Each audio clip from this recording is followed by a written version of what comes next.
The classic tale is given the anim. Treatment in Scott Pilgrim takes off an entertaining 8-part series that bends multiple universes. The Netflix original series, which was created by comic book author Brian Lee O'Malley, reunites all of the voice actors from Edgar Wright's 20,110 film version. It begins with Scott Pilgrim in a familiar setting. In fact, the story opens with sex.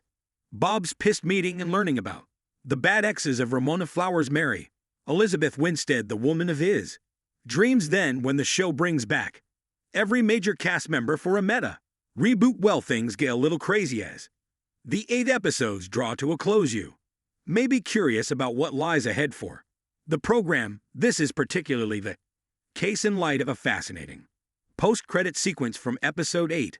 We've explained what that means below and go into great detail about what it implies for the future, so don't worry if you've been wondering what that means. However, be advised that this explainer contains spoilers, so before continuing, make sure you've seen every episode. Following the opening major credits of episode 8, The World vs. Scott Pilgrim, there is a little teaser. This includes the Red Room from the first episode of The League of Ramona's Evil Exes. Gideon used hundreds of screens depicting Scott's life to keep tabs on each and every potential suitor for Ramona.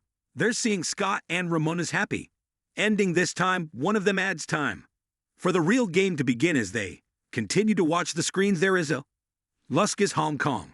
A second female voice continues the former sounds like Jason Schwartzman's Gideon or Gordon, even though we can't see their faces, while the latter most definitely sounds like Aubrey Plaza's Julie, who is known to be a big fan of Scott's. With everything considered, we're rather certain that this tale is far from done. Only one season of Scott Pilgrim takes off has been confirmed by Netflix thus far. However, that does not rule out the possibility of a second season. Ben David Kinski, co-showrunner, really stated in an interview with Cefax magazine that they have not thought about anything past season 1. He clarified this season is a story that has an ending. Still, I adore this universe, the ensemble, and the people. I think this season has a fantastic ending, but I poured 10,000% of my brain into it. That being said, if Brian and I got down one day and started brainstorming and thinking of new stories to tell, and the cast wanted to do it,